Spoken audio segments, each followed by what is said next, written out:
if you look at the affluence displayed by the politicians you have in Africa and specifically in Nigeria, you will know that, yes, it has come to a point where people need to speak or die.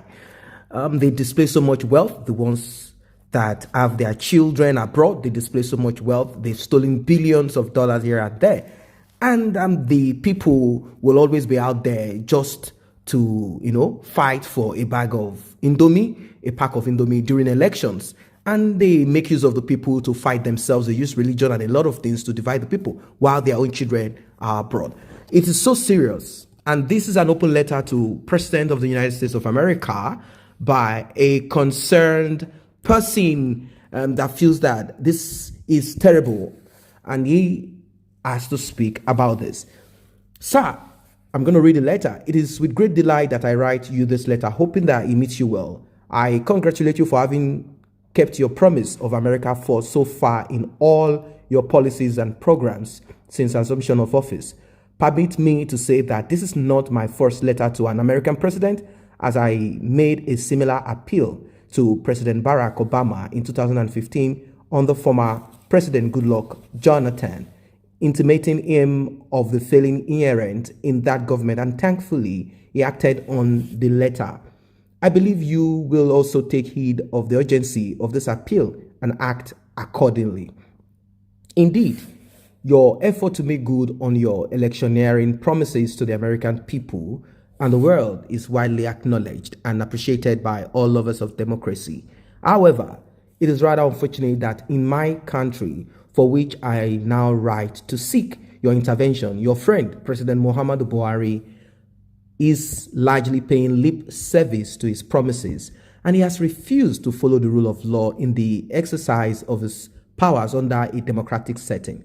Democracy in Nigeria is currently facing some of its most severe threats, and unless something is done, it could be derailed and jeopardized altogether.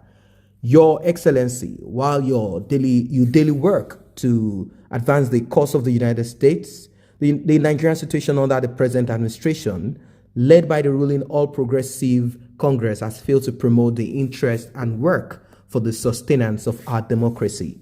It was most unfortunate that when President Buhari visited you recently, he minced words on the true situation of the country and the current happenings in the country, which pose a great threat to our national fabric of unity, peace, and progress. How do I mean? The ruling APC and President Buhari were ecstatically embraced by Nigerians and voted into office with a promise to fight corruption, insecurity, and grow the economy in 2015. However, 3 years on, prevailing maladministration and insecurity have left everyone spellbound, as wanton killings by the herdsmen, kidnapping for ransom, armed robbery, corruption, and insurgency in the northeast still ravage the country unabated. Furthermore, the cost of fighting these deadly malices continues to skyrocket without corresponding mitigation in security.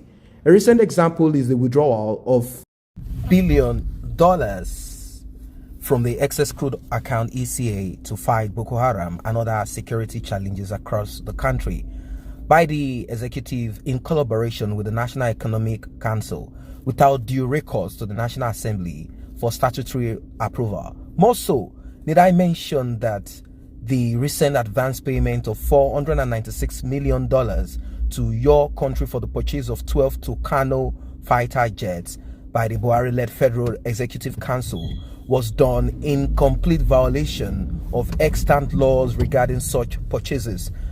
I must say that the action remains illegal, criminal, and a breach of the Constitution of the Federal Republic of Nigeria, which empowers the National Assembly to approve all expenditures of the executive.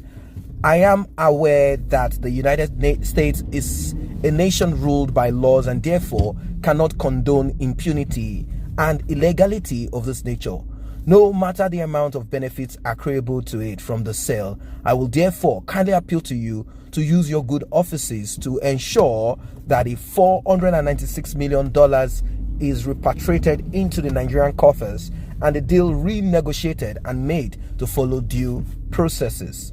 I want to also appeal to you to help save our democracy by prevailing on President Muhammadu Buhari and his administration to respect the fundamental human rights of Nigerians.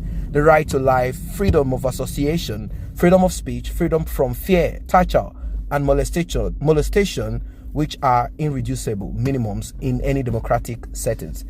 I've taken the backseat since this administration came into power. Unfortunately, these rights are being denied under the guise of fighting corruption by the executives and its agents. Permit me to say the fight against corruption by the Buhari government is laudable but grossly selective. I am by no means saying the Nigerian government should not investigate and prosecute corrupt officials or those found to have looted the public treasury. I support the fight against corruption and thus use this opportunity to call on the American government to help Nigeria to win the fight against corruption. However, this letter is to intimate you on the true situation about the ongoing fight against corruption in Nigeria, which is highly selective and partisan instead of being transparent and fair. While members of the opposition PDP and NPDP are being haunted and liquidated in the name of fighting corruption, fraud allegations against close aides and allies of the president and other favored members of the coalition that fused to form the APC are being consistently swept under the carpet, with the culprits allowed to live freely without any form of legal repercussion. Regrettably, sir, Nigerians are no longer free to express themselves or to criticize the activities and policies of the government without being assaulted or clamped down upon. For example, former President Olusegun Obasanjo was one of those who supported Buhari and the APC to win the 2015 general elections. But today, he has been branded an enemy of the state because he's criticizing the wrongdoings and failings of the administration. Similarly, I dare say that the harassment, coercion, intimidation, and humiliation being meted out on the President of the Senate, Dr. Abubakar Bukola Saraki, is basically because he emerged as the President of the Senate against the wishes of some powerful and influential members of the ruling party in 2015, and not because he is corrupt, as being claimed by some agents of the executives. And I will chip this in: Bukola Saraki is corrupt. Is corrupt. It is worthy of note that H.E. Saraki belonged to the NPDP stock of the APC and is on just trial and persecution over charges of false asset declaration since 2015, coupled with new attempts to link him with arrested murder suspect and cultists in his hometown of Kwara State, points to the selective nature of the fight against corruption being waged by the Buhari administration.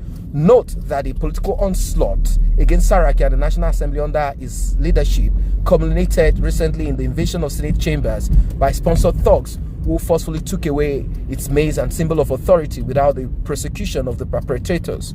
Besides, facts have emerged to buttress this assertion about political persecution of perceived opponents of the government. A special investigator engaged by the Special Presidential Investigation Panel on Recovery of Public Property, Evangelist Victor Uwaija, recently revealed that he was specifically directed to investigate Saraki and other PDP stalwarts who have been marked for persecution by the Buhari-led administration. Uwaija, in a statement published by the Cable, an online newspaper, said the Special Presidential Investigation Panel on Recovery of Public Property, established by the Buhari administration, was specifically created to investigate Saraki, his deputy Ike Ekweremadu, Senator Stella Odua, Senator Albert Basse Akpan, ex-Vice President Atiku Abubakar, Femi Fani Kayode, Senator James Manager, Governor Nyesom Wike, Senator Jonah Jang, Patience Jonathan, and the current national chairman of the PDP, Chief Uche Secondus, amongst others. Kindly note that apart from Saraki, all other persons listed above are members of the opposition party PDP. Mr. Uwaje's statement, I must say, has practically vindicated Saraki and other opposition members currently on trial.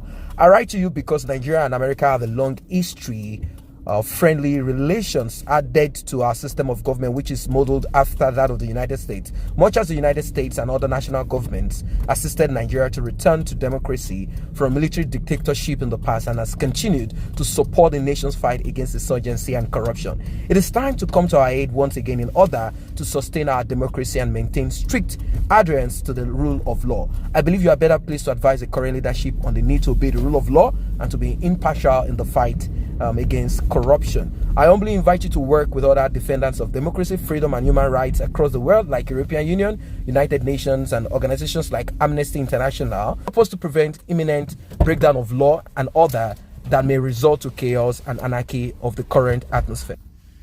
EPOS prevents total breakdown of law and order that may result to chaos and anarchy of the current atmosphere of government orchestrated harassment, intimidation, coercion, denial of the right to free speech, and outright repression of perceived enemies of the administration is allowed to continue unabated. I thank you in anticipation that you will take positive steps to liaise with your friend, President Muhammadu Buhari, in order to prevent escalation of anti-democratic acts by agents of the administration. Long live United States, long live the Federal Republic of Nigeria. This is written by Comrade Timmy Frank.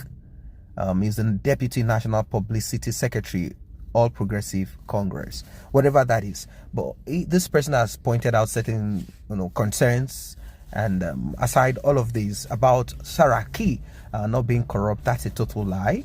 I believe all of these politicians are criminals.